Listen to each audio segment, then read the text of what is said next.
on the previous panel, so I don't want to continue with that. So the next session is the staff panel, and the staff here are to present around the theme of the forum on nurturing the talent and the notion that it requires more than just the academics, as we sort of gathered from the keynote first thing this morning.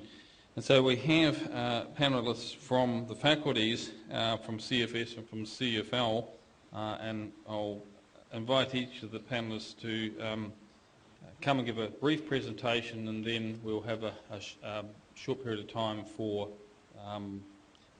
questions and discussion at the end of that. And can I plead with the panellists to keep the time and not sort of get us further behind, if you don't mind, and then we'll try and catch up a little bit as we go along. So the first speaker is Dheeraj Bhattu from the Centre for Flexible Learning. Thank you, DVC. Good morning, everyone.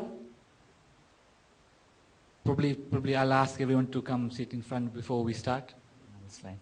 Anyway, thank you. I hope you've all had the morning tea refreshed for the next part of the L&T Forum. Once again, welcome. My name is Dheeraj Bhattu, and I actually work for the most important section of this university, which is Centre for Flexible Learning. We all know, DVC just introduced, the theme of this year's L&T Forum is nurturing talent. I'll try my best to actually capture this within slight change in my theme in terms of nurturing talent through design. So I'll try to capture the essence of the main theme with my presentation. All right.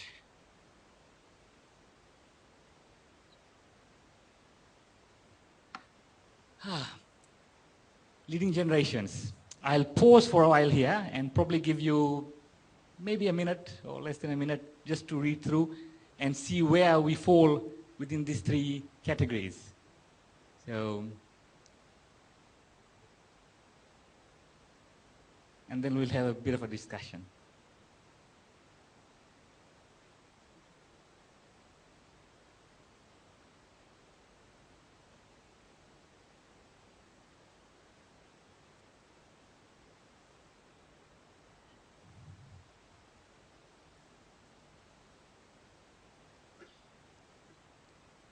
I think we all agree we fall in the middle category. Yes? No? Okay, probably we'll on the top one, 0 to 15. We all in the top one or the last one? Middle? Yeah.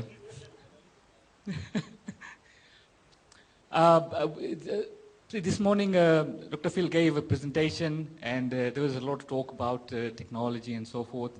And it is definitely a big shift. And I know, mind you, this is how things are. This is a very familiar sight nowadays in today's environment, today's world and time. You know, content hasn't been any easier to access. It can be accessed on smartphones, tablets, PCs, e-book readers, e-readers, name it, even smartwatches. I don't have a smartwatch. Anybody has a smartwatch accessing content? So, as I said, it's become very much easy to access content on all these devices. And I know that's why it becomes very much important to actually design content that can be accessible on these devices. The size of this content, the readability, accessibility, and all those things. Since this is how learning takes place on devices, rather than we sitting in a particular lab or in a kind of room trying to learn. So it's just happening anywhere or everywhere. All right.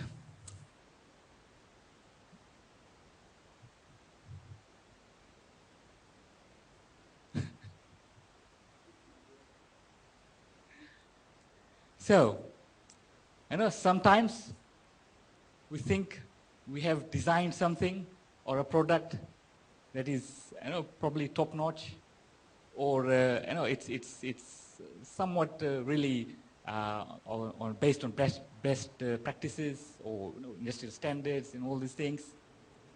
But when these products are released, or say our courses go through, and then we receive feedbacks, the user experience actually says something else. The design was so brilliant. We thought this would be the best piece we have produced. So it was all out there. And then the user experience, maybe from surveys, from feedback, or just the use of these the products or courses, it's totally very much different. So this is where, remember I said I work for the most important section of this university? CFL comes in. Right? We would actually help you in terms of our university, if you're looking at educational materials, content, and so forth. We will actually help you to design and develop high quality materials, educational materials that could be enjoyed by our learners and the teachers or the lecturers, whatever you may call for. The entire design, what we do is all try to be learner-centered, and then we try to innovate and be creative in our designs, in our processes, because we do follow quite a bit of standards from our international partners or the industries, so to speak. Some of our international benchmarks that we follow is ACODE, Quality Matters, ICDE. So we are always in constant contact with them to see how things are changing, and then how best we can adopt this in our designs so that our learners are not disadvantaged. As I said, there's much more to this that we do. Unfortunately, I cannot put all of them in this slide. This will be unreadable. So get in touch with us, and we will definitely try to actually design something that doesn't lead to this. And just to finish off, as I said again, it's very important to consider designs and then the products that we release, because what we're trying to do is develop educational materials or systems for today's learners and trying to nurture them for tomorrow's world. So that is what we try to do. And from this morning's presentation, Dr. Phil, towards the end, mentioned some of the huge developments that are happening in the industries, especially the big Fortune 500 companies, how things are changing. Very soon, maybe things are being taken over by robots and something. I just remembered a movie from Will Smith, iRobots, the entire robot thing taking over. So I just quickly clicked to me. So it's just happening. So as I said, technology is changing. One of the key things that I picked up from the presentation was adaptability. That is where I said, our designs also have to reflect all these things, that we adopt to the new type of learning that is happening, the new learners that are coming in, and as well as the devices that we're using. So it becomes very much important. So thank you very much. I close it at that.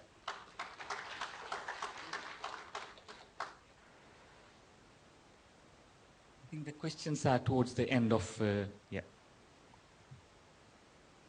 Thanks, Raj. So Susan, if you'd like to go next. And we'll just work our way through each of the speakers, and then we'll have a joint question session at the end.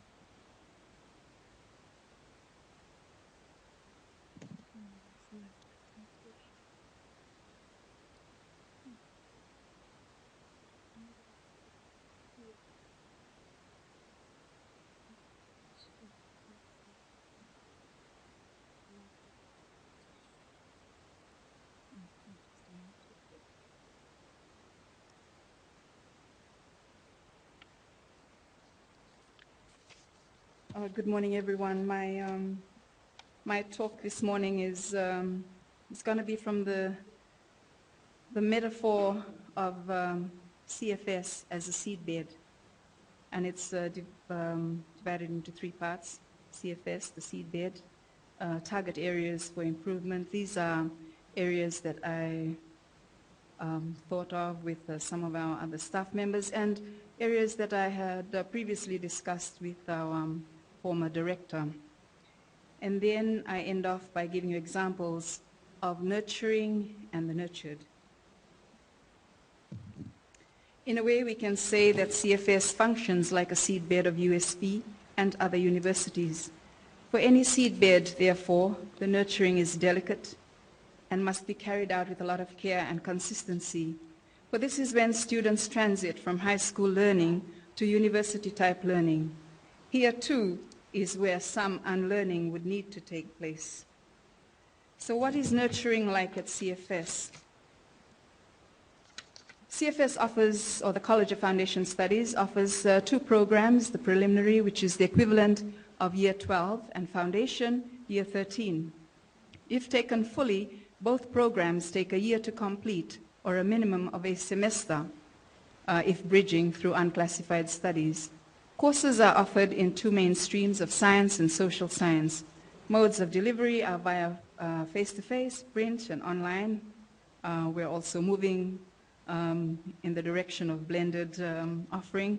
We also have our courses offered through the school-based program, which runs largely in Vanuatu, Solomons, Kiribati, and Tonga secondary schools. The college has a staffing of, we have our programs and services are administered by an admin team led by a director. Our courses are offered from 12 disciplines or subject areas led by subject coordinators with teaching assistants, lab technicians where the sciences are concerned. We have a dispatch and office assistance team who assist in the timely collection and delivery of assignments, tests, and exams. And in campuses where enrollments are high and schools are many, we have campus tutor coordinators and full-time teaching assistants.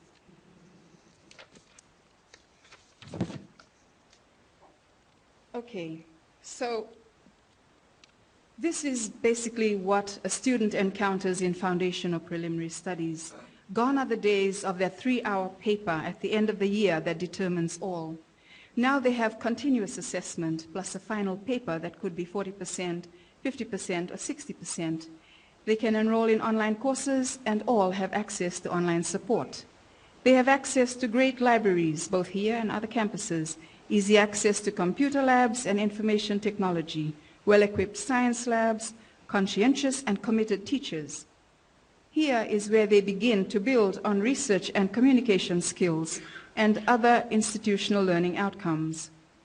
Their exposure to uni life begins here. They can get involved in sports and fitness centers and other extracurricular activities.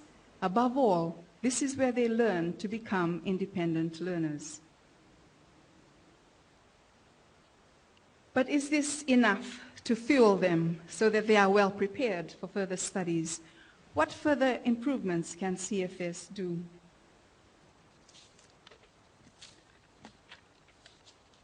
Some target areas for the college to consider to improve the nurturing of talents are identified here. Creativity and communications. We could set up newspaper writing teams. CFS produces a bi-monthly newsletter, which is really handled by the staff. This could actually go to the students. They could actually be involved in this themselves. We could look into the area of social work. Also, maybe begin to breed and grow entrepreneurial skills. But I have a final point there, which is to establish links, stronger links between CFS and the faculties with the aim of nurturing students for further studies. And I'll talk about that later.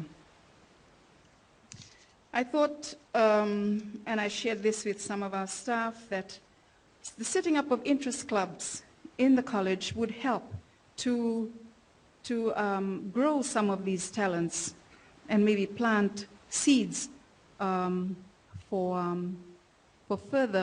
career and for choices in life. Because we do find that when students come to us, many still do not know where they want to go. They do not know why they're in foundations in the first place. So perhaps the setting up of interest clubs, because I know for a fact that in some secondary schools these interest clubs do exist. So it would be great to continue these and introduce others at this level, but this time work their activities in these areas into their assessment so that they're involved in these activities and they know they're being assessed, and therefore their interest should be and could be heightened. What purpose will this serve? Okay, such activities and experience help to guide a person into knowing themselves better, thus empowering them, instilling confidence, and even providing a student with a vision of what they really want to do, because now they have a better idea of their potential. It is important that we provide rich and healthy nutrients at this stage of their growth.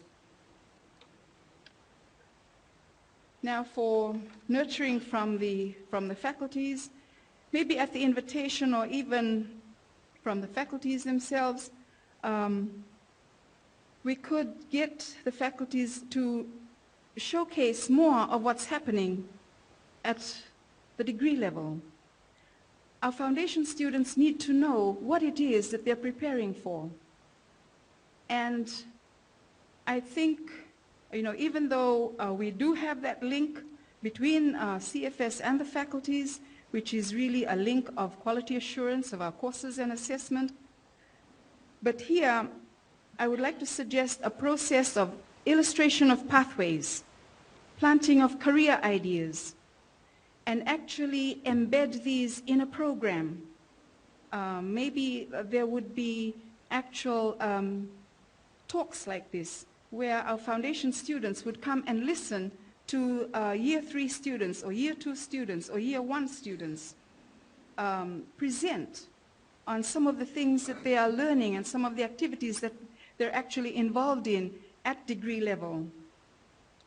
We need to make more visible to foundation students the link between their discipline areas in foundation and the degree studies that they would like to take up. So how can this be worked in? I think that the foundation program needs some rethinking. And I have posed here some questions. Would a trimester year be the way forward? As it is, the students come into a semester program, 2 semesters, and they come in fresh from high school. They need to acclimatize. On top of that, there's all the process, administrative process that they have to go through. And then before you know it, or before they know it, assignment 1 is due. And then assignment 2. I think at times some of them feel that they're drowning. I'm just posing a trimester year, thinking that probably this would help enable more experimenting and learning. And if they fail, they can get up again and pick up and move on. Another question that I would like to pose is, do our courses need to be 14-week-long courses? Can they be 10 to 12 weeks within the trimester period or trimester year? Can assessment be revised to accommodate learning of both content and skills, as well as incorporate those extracurricular activities that I suggested earlier through those interest clubs and co-curricular activities? I would like to now go to the third part of the talk, which is showcasing 2 people, an example of a nurturer and one who was nurtured. Well, this is not to say that CFS hasn't been doing anything. No, far from it. We have in Alafua an amazing coordinator whose enthusiasm and desire to help students in Alafua has driven her to help them try to meet the cost of their education. And she has done this by arranging for students to do casual work to pay for their fees by networking with business houses in Apia. During the Samoa All Blacks test match that was held, she got students to work for a sports company, and they made enough money there to pay for their fees. There was also a wedding held in one of the bigger hotels. I think it was the Mona Lisa Hotel. And 30 students, she got them involved there, and they also made money, and this all went towards paying their fees. For these students to even get to school is one thing. And so for a staff member to go out of her way to do this, I think is commendable. And on top of that, after she experienced that, she thought, okay, why not set up a student job center at CFS in Alafua? And this is what she says. We hope to officially set up a student job search center at the CFS building, focusing on providing employment opportunities during the academic year and semester breaks. Job opportunities will mostly be off campus in the private and public sectors. And on top of that, she has also secured 2 annual full-time scholarships with Rotary Club of Apia. Okay, so Rona Hadfield, our CFS campus coordinator in Samoa, is doing a wonderful job there with our students. Now, these tiny seeds, they're usually pink when they hit the ground. They are mbaka seeds, mbaka tree seeds. In these seeds lie the potential to be huge mbaka trees, like this one at Alafua, that can rise to great heights and breadth. Their branches reach out, providing shelter, a home for birds, shade for people and animals. Their roots tunnel down deep in the ground and across, providing a stronghold for soil and other vegetation, providing life-giving oxygen. I would like to focus on those words, life-giving. I would like to believe that any talent that is nurtured and helped to grow will be life-giving, life-enhancing, not just for the owner of the talent, but more so for those she or he comes in contact with or encounters. Just as the seed of a tree is packed with its potential, so too are we endowed with a blueprint for achievements, a blueprint for being life-giving. And here I have our second example, one who was nurtured at CFS for a year. Paula Vunituranga. His story, I am sure, is the same for many others. It's an example of how many were involved in the nurturing of his talent. He came to CFS in 2008. Paula Vunituranga was aware of what he enjoyed doing, and this was partly realized by his involvement in the Kula Film Awards as a Form 6 student. When he came to CFS, the history department had just introduced a new research assignment where students were encouraged to use the genre of their choice to present their research. He and his group decided to do an 8-minute documentary film on the history of Suva. It was a lot of hard work, but they persisted, and we supported by arranging for assistance from the Media Center of the university. When he completed his foundation, he knew where he wanted to go, and so came back to ask for a reference, which we were more than happy to give. FAB came into play, funding his studies in a bachelor's in performing and screen arts in Unitec, New Zealand. Today he works for MTV PNG as director and producer. And here is Paula at work creating a documentary film titled Karama's Hope on climate change, based on the people of Karama and how they are battling climate change. I watched that video, and I must say it is a video of practical hope. And this is what I mean when we say that when students come to us, we need to assist them in their growth. So I'd like to sum up with this image. This is that same mbaka tree, but this time I'm focusing on the trunks and the aerial roots as a backdrop. I've identified some of the nutrients needed to support the nurturing of talent at this young stage so that it may grow to full maturity and be life-giving in return. At this level, and even prior to it, family support is vital, as many of our students are dependent on their parents for the funding of their education. There must also be vision and purpose. With vision comes the purpose, and the purpose will drive them to study what they want to study. And this is where we come in from where the others come in, where we have CFS, we have the faculties, we have the outside, the business world, the NGOs who can be brought in to help grow and plant this vision and drive purpose. And this is also where good role models come in. We as parents, older siblings, teachers, lecturers, national figures, we all provide and should provide good role models for our young people. Enthusiastic and innovative teachers who teach and facilitate learning with a passion that is captivating and inspiring. That's what our young people need.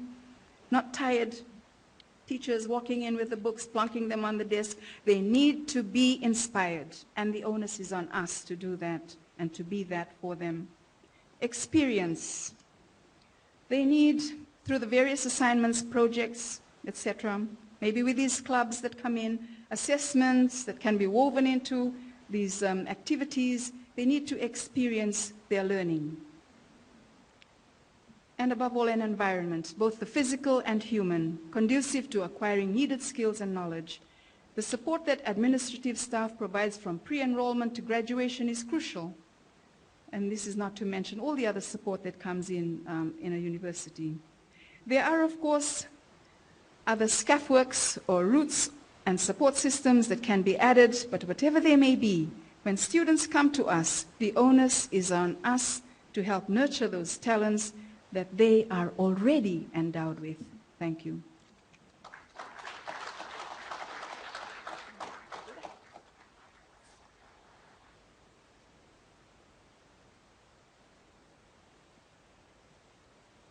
Thank you. For me, the title of the theme of the forum resonates really good with this African proverb.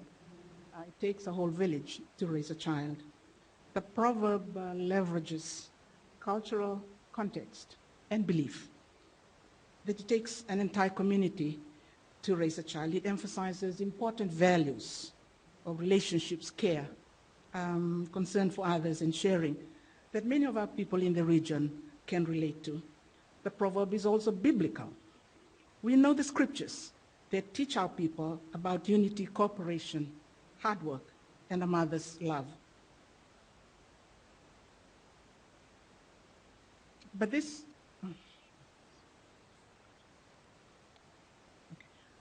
proverb is true for many other traditional communities like ours in the Pacific, where child upbringing is a communal effort. This is why it's not unusual in our side of the world for children to stay for long periods with grandparents and uncles and aunties. For us, as in other places, nurturing begins from birth. In some of our communities, and certainly in mine, I have experienced this, that the birth of the eldest child in a family is a special event that is awaited with great anticipation and preparation. At birth, the women congregate at the baby's home to welcome the baby. And for the next 4 nights after birth, the child is carried continuously by women and not put down. The child is carried, is cradled, is rocked by the many hands, is fed by the mother, but changed by other women on their laps. This goes on for 4 nights. What's the significance? Each one of those hands represent a home, a family, a clan. And all the hands together represent the community.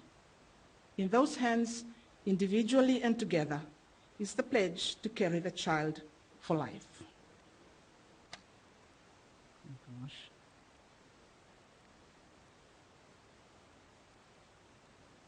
Okay. Sorry. Then a couple of years forward, there's the nurturing that continues. And I give you an Armenian tradition that happens when the child gets his first tooth. They say that the child is placed on the floor and surrounded with symbolic items. You can see that on the slide. The item could be a tape measure, stethoscope, a telephone, a pot, different instruments. The adults, who are not shown in that slide, surround the infant and urge the child on to pick or to go towards an object. The object that the child picks and starts to play with, that's an indication of the future of the child. But we know that only time will tell. Oh gosh. I can't move this. Okay. What's the easiest way to do this? Can I just do it here? Where? This one? Yeah. Okay. Oh gosh.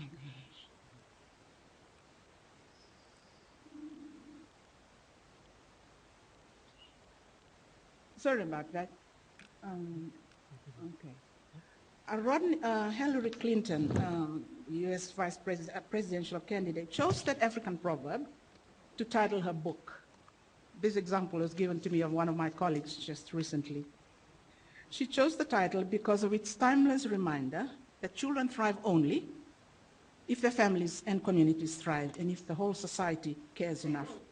She argued, and this is about America, that for every American child to live the American dream, to see that America is truly the land of hope and opportunity that we hear about, will take hard work and responsibility. Her worry, she mentions in her book, was that they were not doing that enough.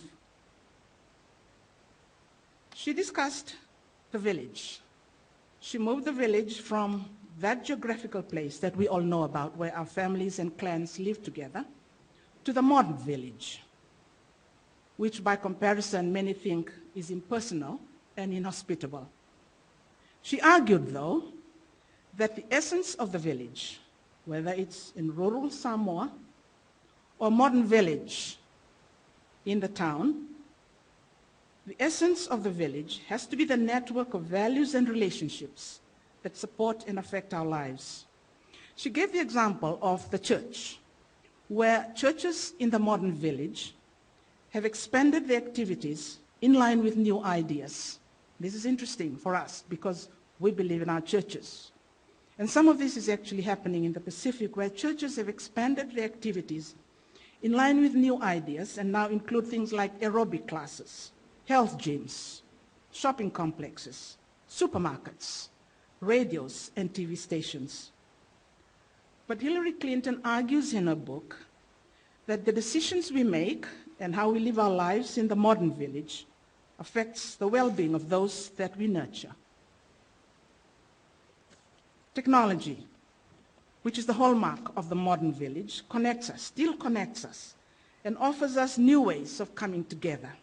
So we should embrace technology, because technology still connects us in the way we do in the traditional village. The ways of connecting are through internet, talkback radio stations that are very popular in Fiji, Facebook and Twitter, and many others.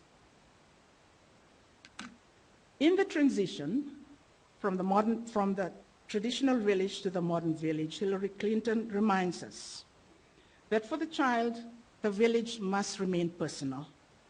It must be a place where the child will still find support, will still find somewhere that they can relate to and belong.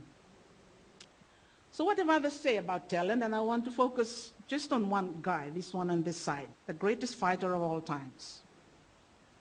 He said, and he actually puts into practice what Einstein said, "I'm not a man, I worked hard to develop the talent I was given."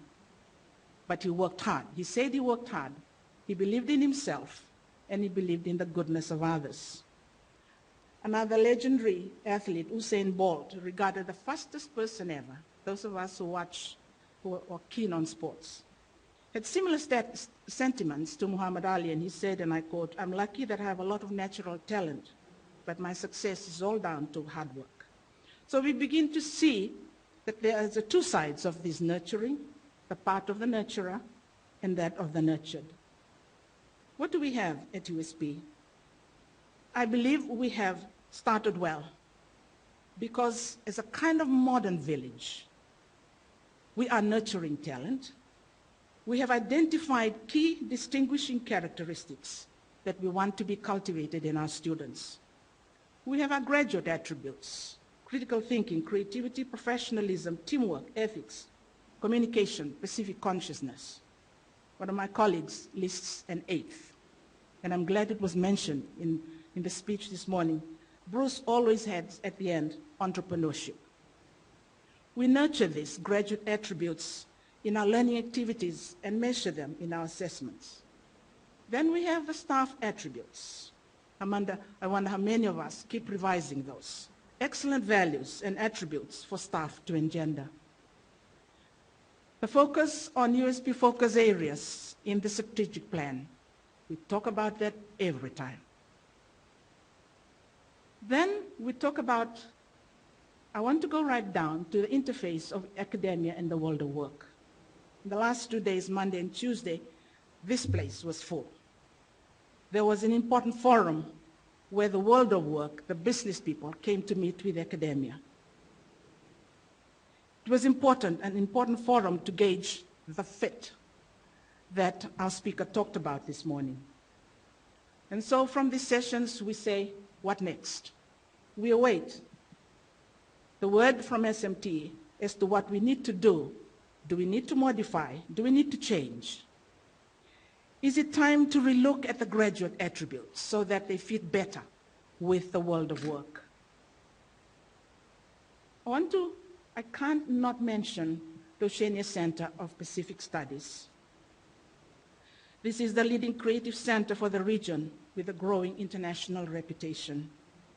Oceania Dance Theatre, New Sounds, Pacific Outreach Program for Polynesia in Apia, Pacifica Voices, New Waves Writers. All these are showcasing USP talent internationally.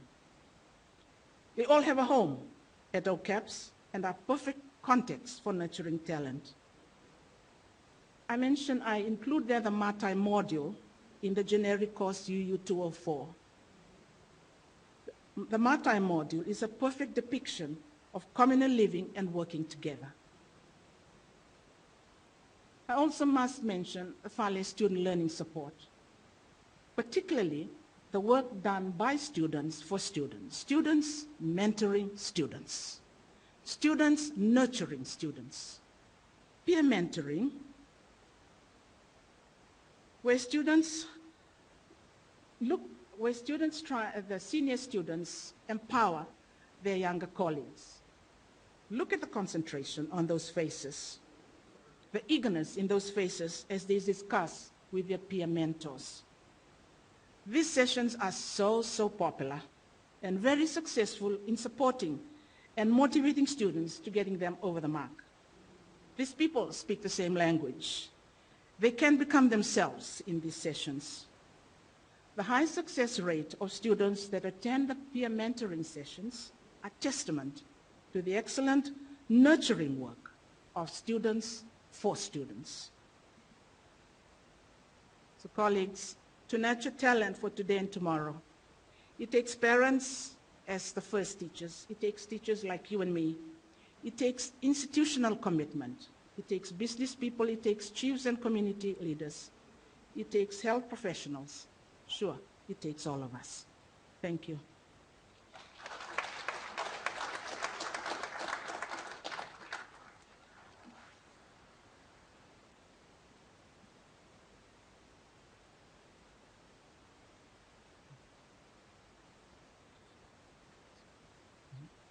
Thank you very much.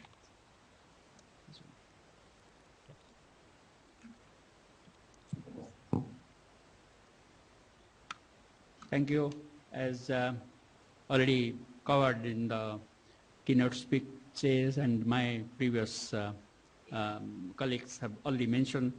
So I'll just touch upon my presentation outline will be, I'll touch upon because the topic is very fantastic topic and global topic, and how we are moving already keynote speaker has talked about. So I'll just talk about the first part, some of the basic questions, nurturing talent for tomorrow, and conceptualizing some of the concepts and quotations. And then I'll touch upon how collaboration, integration, and interaction can help. Already keynote speaker has touched upon those things. So, and what's happening in USP and FBE, and with some concluding remarks. So as you know that already said, it's a revolution, not evolution in the keynote speech. It's a globalization process, educational technology, ICT revolution leading to educational revolution. And it's becoming global cities and systemic approach already talked about. Global universities, global education we are talking about. Innovating education, knowledge-based societies and economies. It's the age of academic alliance. It's the age of networking and internationalization of whole education system. And already said, labor market, its impact on workforce dynamics. They are all becoming complex.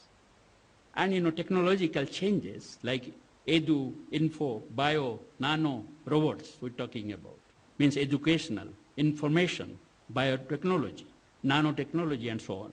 So labor market has tremendous impact. That's my introduction part of it.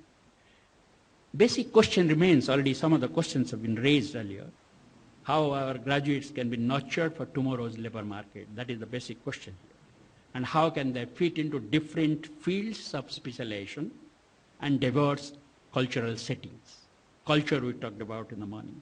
And how can our graduates will have lifetime of careers. The study has been done already in US. They say that within the age of 42, average number of career makers, they change about 10 to 15 careers. That's the in which the world is moving. So instead of lifetime of career, instead of not a career for life, how to make lifetime of careers. And how can the graduates become potential employer and enterpriser? That is again question already raised. So nurturing means what? For tomorrow, it's 3 skills critical, already said, nothing new about it. Employability, enterprise, 3 E's of skills, entrepreneurial, already said. So there is a career cycle. We have to have talent identification. We have to tap the talents and tap development and tap talent management and then career transition. This cycle continues and we have to follow this cycle. So key qualities, I'm not talking about nothing very new about it. We are talking about critical thinking and to make the talents critical thinker. That's very crucial. And to be explorer, exploring the world. Innovator, already we are talking about innovation and how can we innovate, able communicator. That's very critical quality of nurturing our talent. We have been moving in that direction. Team player, already said, leadership. And responsible global to become a responsible global citizen. And professionals. Professionalism is the critical. All these things already we have been talking about. Then how each of these has implications to USP, to faculties. When you say talent, skill development pathways, I think 3 is again education, experience, and exposure we are talking about. In education here we are talking about building the knowledge and knowledge exchange and experience, internship we are talking about, work placement and so on. And when you say, already said earlier, colleagues said the mentorship, exposure, and it can be peer mentoring, we have been doing that, but more than that, alumni mentoring. We have large number of alumni and industry mentoring. So that can help to build our skills better. And when you say talent, what do we mean by talent? Ability, it's a product of ability and skills, plus knowledge, plus experience, and so on. You can go on adding, then these are the fundamentals of skill development. And already said, my earlier speaker, beyond talent is not just talent, motivation, attitude, and hard work matter. Already previous colleague said, genius quoted already, Albert Einstein says that genius is 1% talent and 90% hard work. So another team also said, hard work beats talent when talent doesn't work hard. And your talent determines what you can do. And your motivation determines how much you are willing to do. And your attitude determines how well to do. That's whole quote, unquote. We are talking about nurturing talent, so experiential learning and adventure learning is very critical issue. Experiential means from experience. Past experience is guide to today or tomorrow, to present and to the future. So experience is very much critical. And adventure learning also, authentic learning is important through the interactions and so on. So I'll just skip and go ahead with all these collaboration, interaction and integration. This integration of these very critical. And we talked about space and time, culture, all these are fitting into this model. University academia collaboration, we started day before and yesterday, the first meeting ever we had, and that's very critical in nurturing and shaping the labor market. And because university is an integral part of supply chain business. And some of the domain activities, we have to skill graduates, collaborative research, and support for entrepreneurship, internship, work placement. These are very critical collaboration areas. Student research and industry collaboration is very critical. We are moving in the right direction. Then we have to nurture that. Are we really heading in the same direction, what we are talking about? If we go see that at university level, we are doing many things. And to me, diversity and multiculturalism is, we talked about, keynote speaker talked about culture. Here is there is a need for cultural setting. The cultural setting is a multicultural setting itself is the potential, giving the background for nurturing talents. USP is heading that, and global setting, because everything is moving towards global, becoming systemic approach because of global system we are talking about. We are talking about curriculum development, which has to be balanced, relevant, rigorous, and responsive.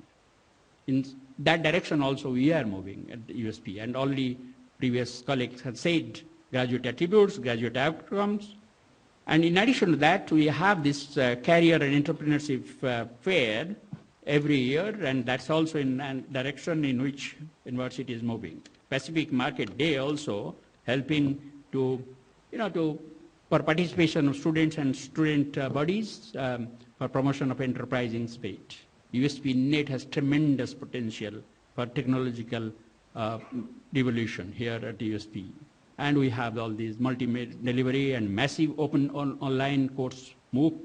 In that direction also we have proceeded, and these are some of the directions we are nurturing our talents. Alumni, as I said, large number of alumni abroad and nationally and regionally here. So mentoring by alumni also a potential area where we can nurture more. Coming to our UAB, what UAB is doing. This is our mission. No doubt employability, to become the center of excellence in education and scholarship, deliver the innovative research, intellectually stimulating and outstanding, providing the learning experience and employability skills. We are doing all in that direction.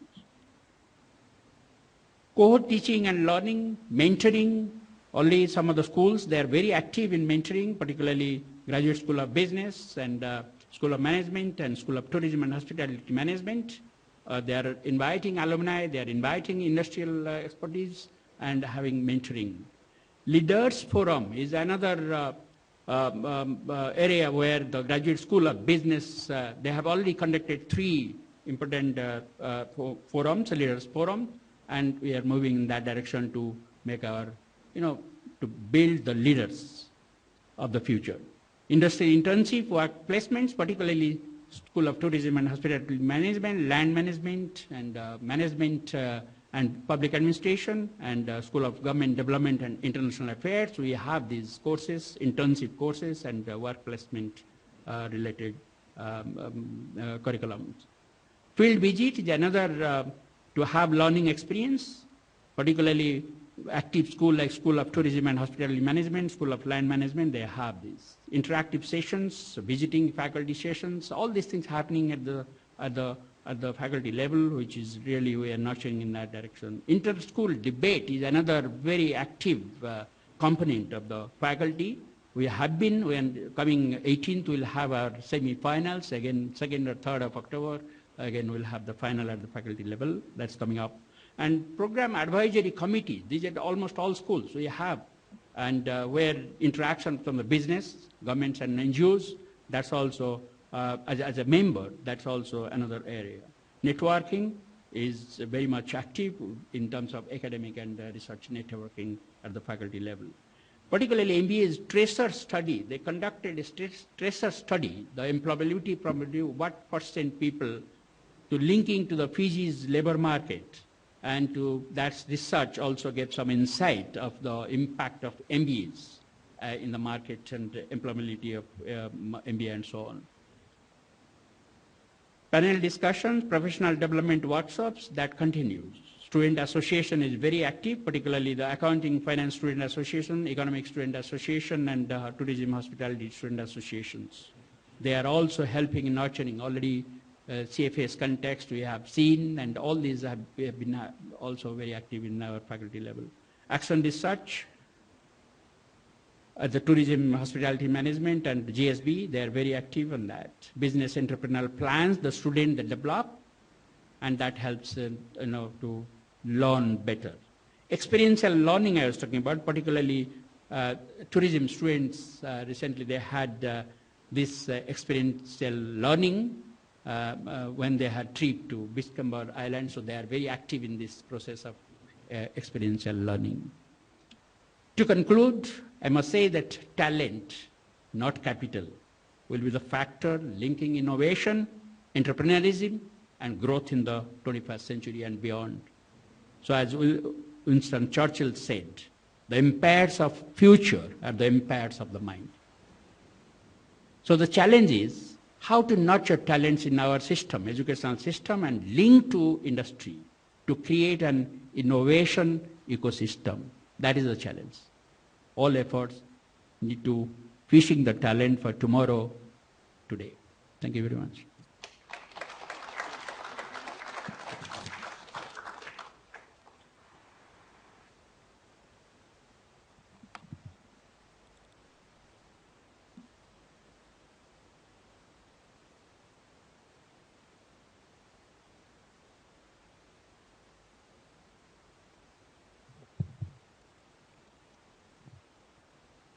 To my 4 colleagues, what's left?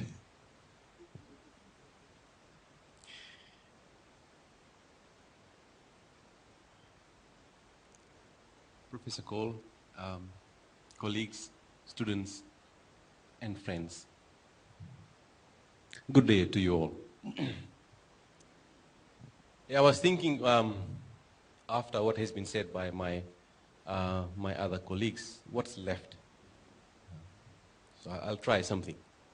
I'm Bibia, and I'm from the faculty, like people want to say, faculty of nerds, or the faculty that has all the movers and shakers. I want to say that we are from the faculty that is actually treated as the stepchild of USP. Why stepchild? Because we never think alike. There's nothing similar. We are always heading into a different direction. The good thing is that all the other faculties and sections follow us a bit later.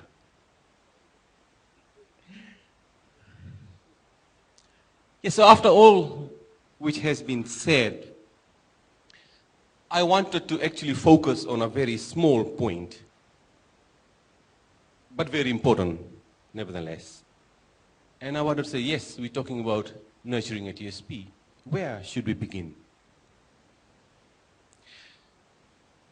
In this presentation, basically, I want to look at very quickly the lifelong journey of our learners. I want to look at an analogy, how we can connect our learners to something so that we are able to explain things better, so that we are able to understand and identify problems and provide solutions if possible. Look at some of the evidences which we have from the faculty and some of the current practices and the at-risk categories. And of course, a little bit about the future at FST and USP. So a little bit different. I would like to start off by looking at the learner's lifelong journey. if you see, the learning starts right from day one when they're born until their last day. They're always learning. And if you look closely, then there is always nurturing, nourishment, help, and support being provided to that learner, to every learner. It can be by someone, it can be by a group, it can be by an organization, or it can be the country as a whole. But there is always some support. I want to again chop that into a small portion which is relevant to USP. So I want to look at the learners that have now decided to join USP. And I want to see our nurturing system. What do we have in store? How can we improve? And of course, this presentation will be more asking questions rather than giving solutions. That's what lecturers do anyways, right? We just ask questions. So I take us to the situation, and of course this is an analogy. If I go back to this particular point, I would like to say I wanted to explain this using an analogy.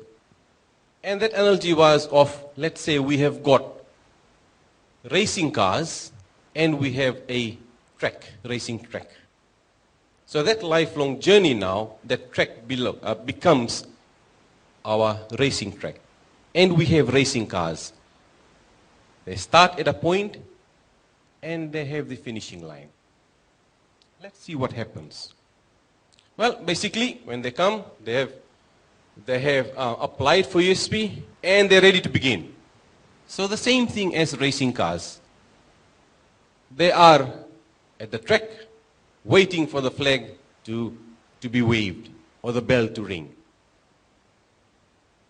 And they'll all take part in the race. We at university is also waiting.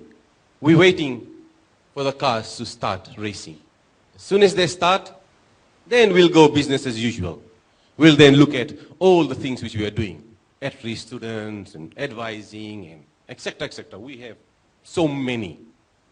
And my colleagues have explained that in detail.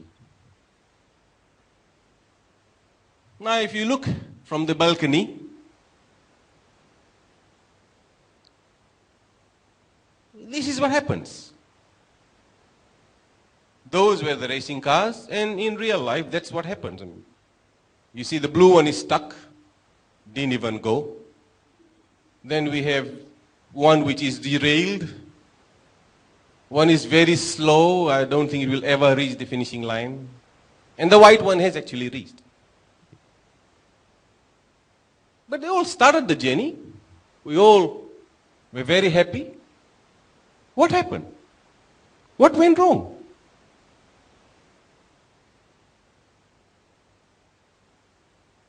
Now, if you look at the track, we have subdivided it. Just to look at what has happened. We have got pre-USP. We have the journey at USP, that 3-year, supposedly, or 4-year, or 5, 6.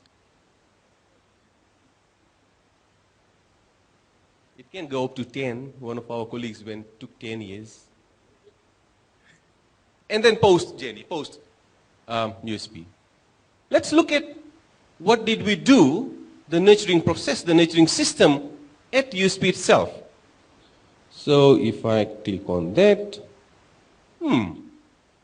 that's basically what we have. We have so many things. And I call them, these were the jump starts, okay? During the semester, or during the year, or during 3 years. Something goes wrong, jump start. Refueling. Boosters along the way, okay?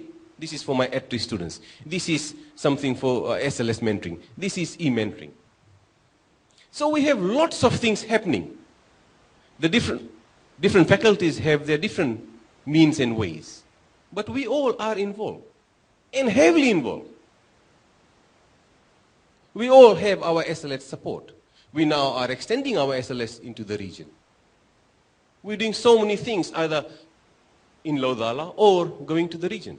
And if I pick up some important ones, I love the at-risk intervention programs. Now we have these at-risk intervention programs happening in all faculties.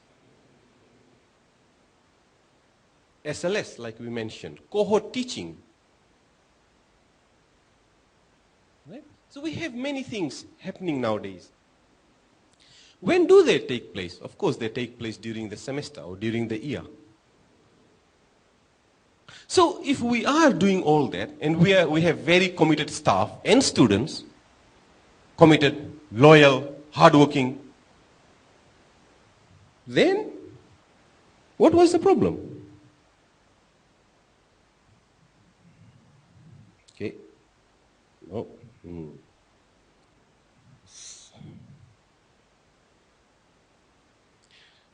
Coming back to that slide. So what was the problem then? We did our best. That means we have not actually considered other factors or considered other blocks. Let's go back and look at the pre-USP bit where we started off. We said, okay, about to begin the race. The cars are ready. And that's what we saw. That's what we saw. University saw those racing cars as students.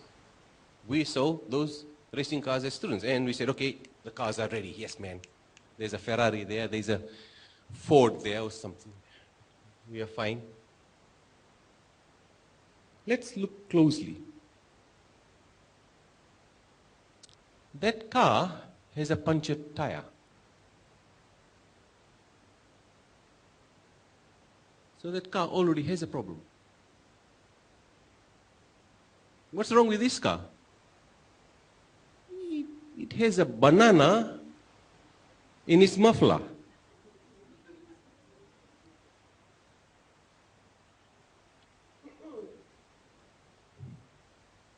Yeah, the artists are from FSTE. You can imagine. This car, it has bullet wounds or some problem, other problems here, there. So what basically we see is that we did not identify these problems. We did not identify this problem. No wonder things didn't go as planned. So I would like to focus on that particular bit. Not afterwards. Afterwards, we are doing wonderful. Everything is there. I would like us to concentrate on something which is even before we start our journey at USP. And the same thing with our students. Our students do lack certain things, are deficient, they have numeracy skills or something. We have to understand what those things are. Okay? And people said, why are you saying that? I said, okay, well, let's look at some evidences. So we have one or two evidences here. The first one is from STEP. And STEP, let me just remind you, STEP is basically Science Teachers Accelerated Program. And these are for our teachers in Samoa. And if you look at the stats, yeah, 50% of the teachers were computer illiterate. Computer illiterate. 80% had never used internet. These are qualified teachers. Now if you start any program and ignore this, of course you're doomed for failure. Isn't it? So there is a question of digital inequality here.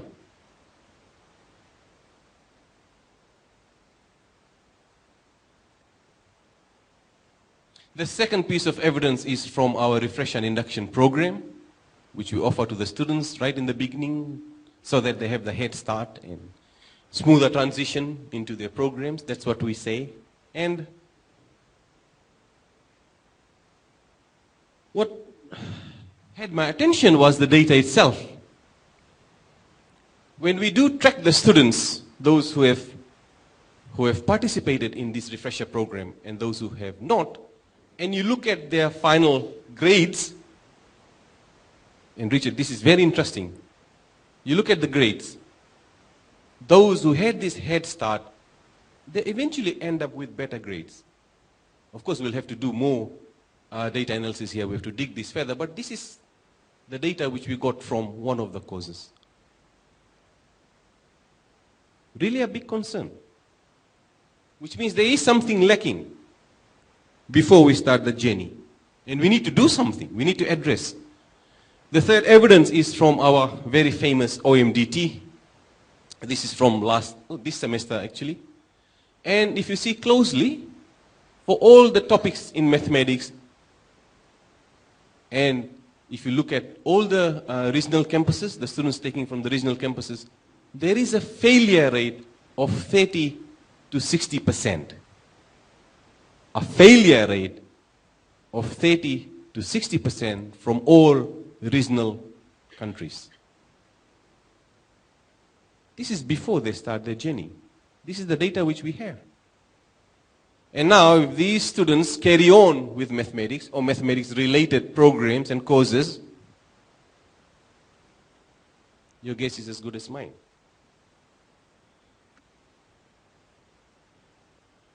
Now again, these are just concerns I'm raising. I have two ideas. The first idea, and you can think about this idea as well, trying to have an intelligent system created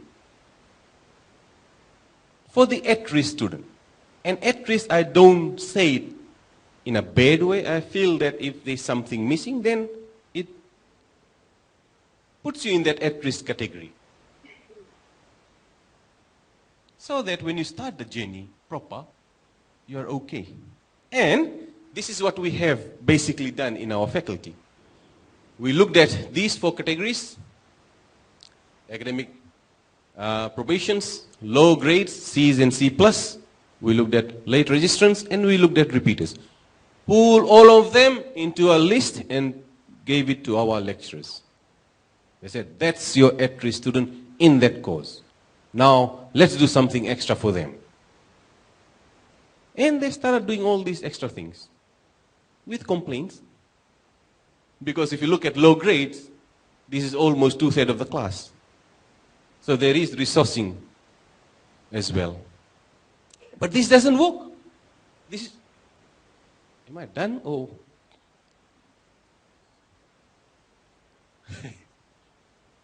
Thank you. I'll borrow his 5 minutes. So this is what we had, but this doesn't work, like I said. The system is not intelligent.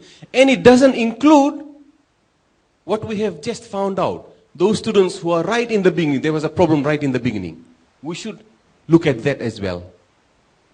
So, my proposal is to have other parameters included in the intelligence system. Build an intelligence system which includes all that, so that you also capture the students who do face a problem in the beginning, or those racing cars, fix them up first.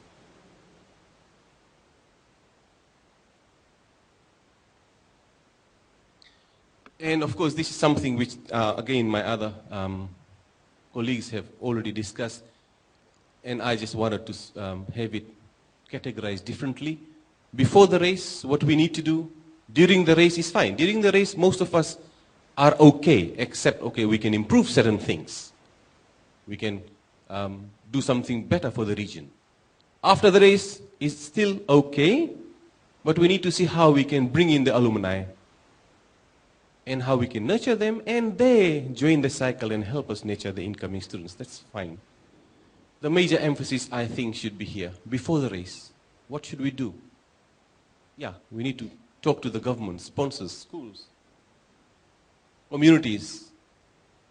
There needs to be something which we give to these schools, so that we don't have to solve all the problems when the students come here. There's certain things should go to the schools, and they solve with us those problems.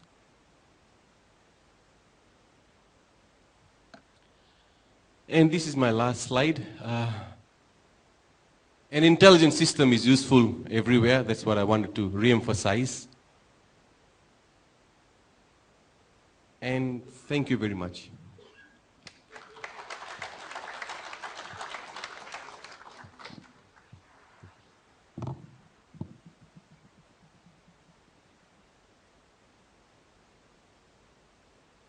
Thanks, Babette. So if the panel would like to come back up to the table, please. We've got time for 5 minutes for questions.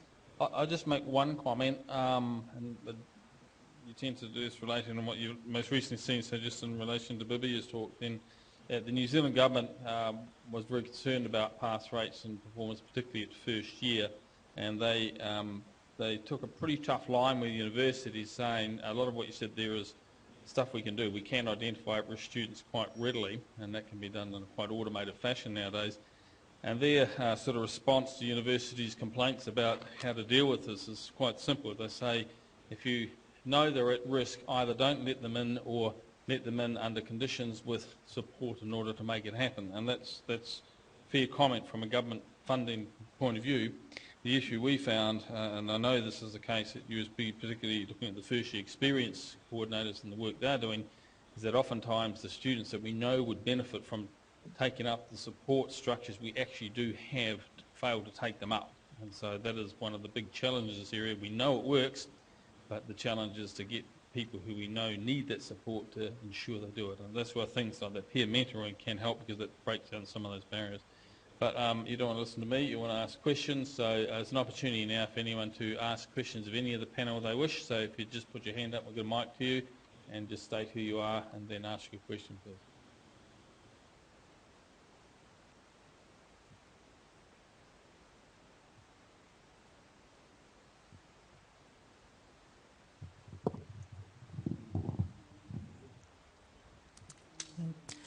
Thank you very much. Nisambula Vinaka, Namaste, Talo Falava. My name is Ari Hazelman, and I am a second-year student of this university. And I'm also blind and proud to be so. I just wanted to comment and also leave some food for thought on Mrs. Susan Sela Kotoisuva's lovely presentation. Samalo, Mrs. Sela. I missed most of it because I was enjoying the lovely morning tea, but then what I wanted to catch up on was what she said, that the lecturers and you know, the people where she comes from, the people up there, they are supposed to inspire us young people. And I'm sure that she speaks from experience, because she was also my lecturer from preliminary and foundation history.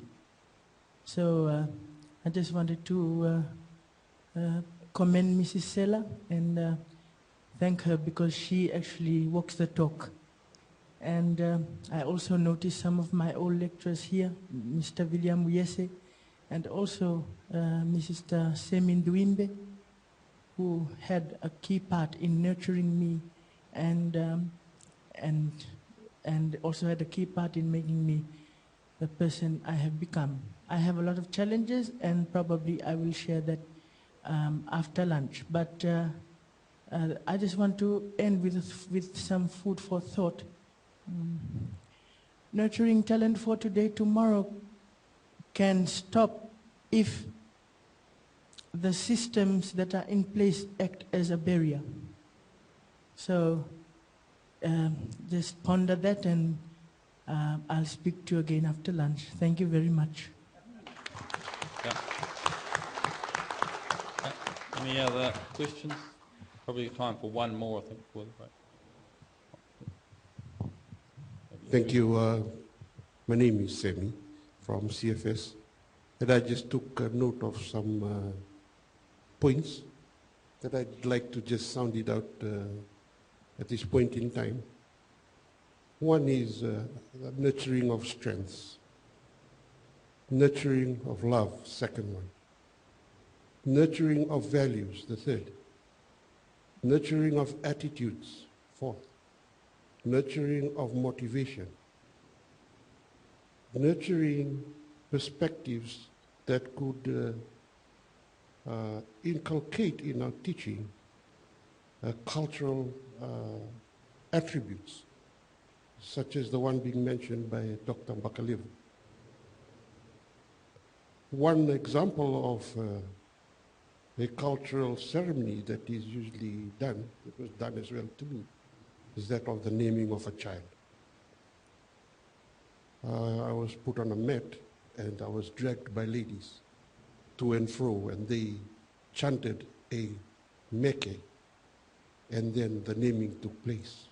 The question I'd like to ask is, do we know the names of the students in our class? One of the basics of teaching and learning. Another one, enhancing digital equality. Thank you, Dr. Bibia. A student once came to me and asked me at foundation, how do I use this USB? And the last one, on nurturing, it's important that we nurture ICT skills. I mentioned to my colleague, Mr. Vijay Prasad, I think that ICT skills must be made compulsory at foundation level. It's something that's very weak when it comes to starting the race. Our students need to have ICT skills. An example is a student from Namosi. She just couldn't start, like in that race. Punctured tire. That was a good one, Dr. Bibia. Thank you so much. And the last one by Professor Mohanty. We need to be fishing the talent for tomorrow, today. And just to conclude with my comments, the saying by Confucius, if you want to feed a man, don't give him fish, teach him how to fish, and he will feed himself, his family, and his community for the rest of his life. Thank you so much. Thank you. Okay, well, we've run out of time, so I think we might have to stop there. So I'd just like to thank the panel for some good variety of approaches to how we might deal with these challenging issues. I think it related very nicely to the theme, and I think just like you to join me in thanking the panel for their contribution. So we now break for lunch, and then we reconvene for the student panel, which I'm sure you'll be interested in at 1:20. Thank you.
Okay, yes, okay.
Thank you very much. Oh, sneaking in the back door.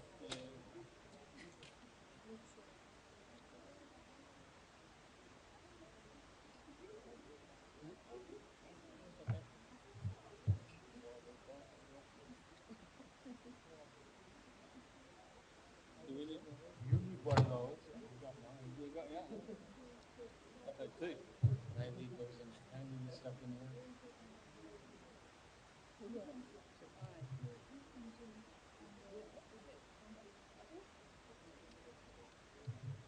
Thanks for that. It was good. Good that that worked out.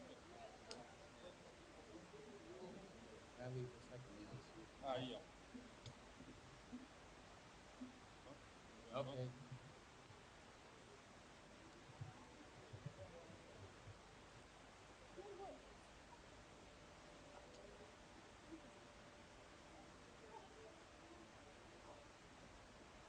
Which one is that?